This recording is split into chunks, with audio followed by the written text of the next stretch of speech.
সর্পঘাতে মৃত্যুবরণ। এই কথা ধ্যান ভঙ্গ করার পরে মুনিবর জানতে পেরেছেন। যিনি বলছেন করেছো কি, কি এই কাজ করলো, তুমি যে এই কথা বলেছো, তোমার কথা তো করে করে খেটে যাবে, সে তো বিপদে পড়ে যাবে, তাকে তো এক্ষুনি জানাতে হয়। উপায় কি? তিনিও তো জানেন না যে তার গলায় কে সাপ দিয়েছে। আবার এ না জেনে যে কর্ম করেছে তার যেন এইরকম শাস্তি হয় বলে অভিশাপ দিয়েছে। তিনি অভিশপ্ত হয়ে গেছে। এই মুহূর্তে মুনিবর আবার ধ্যানে বসলেন, ধ্যানমগ্ন হয়ে জানতে চাইলেন এ কাজ কি। উনি যখন জানলেন যেটা পরীক্ষিত মহারাজের কাজ, তখন বলি কি সর্বনাশ করুন তুমি একজন ধর্মপরায়ণ মানুষকে।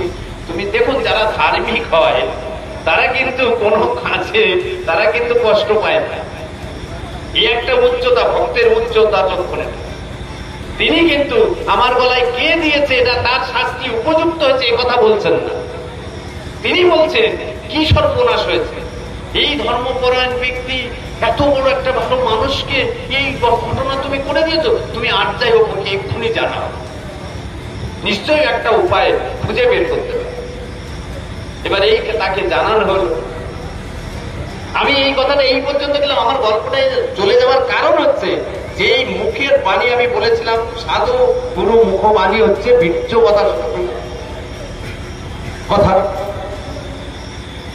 তাহলে সেই কথা আমরা বলতে যাচ্ছি। হয় শুকদেব গোস্বামী এই জায়গায় বসে এই ভাগবত পাঠ করছে। শুকদেব গোস্বামীকে কে নির্ণয় করছেন? এই পরীক্ষিত মহারাজ। কারণ কেন? পরীক্ষিত মহারাজ জানছেন যে আমি যে বিপদে পড়েছি, তাহলে এই বিপদ থেকে উদ্ধার হতে গেলে কি করতে হবে জানতে গিয়ে দেবাদিক মহাদেবের কাছ থেকে তিনি জানছেন যে একমাত্র ভাগবত চরণ আশ্রয় করাই হচ্ছে উত্তম পথ। তাহলে সে কাজ একমাত্র পরীক্ষিত মহারাজ পারেন। তাহলে দেখুন কোথায় কি বিধান। সেই পরীক্ষিত মহারাজ যখন এই হাত থেকে পরিত্রাণ পেতে শুকদেব গোস্বামীর চরণে পড়ে তার ভাগবত পাঠের পাঠক হিসাবে তার বাড়িতে তার জায়গার দরবারে আহ্বান করছেন, পরীক্ষিত হচ্ছেন পাণ্ডব কৌরব বংশের শেষ বীজ সন্তান। তাহলে এই সন্তান যখন মাতৃগর্ভে ছিল তখন স্বয়ং ভগবান একে উদ্ধার করেছে, শক্তিশালী থেকে একে বাঁচিয়েছে।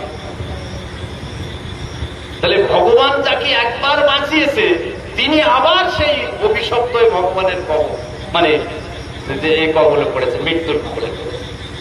যখন এই মানুষটাকে ভাগবত চরণ আশ্রয় করছেন বাঁচার জন্যে, তখন ওই রাষ্ট্রে যত ভক্ত অভক্ত তার্কিক ধার্মিক যা আছে সবাই উৎসুক হয়েছে ওই ভাগবত সবাই আসছে।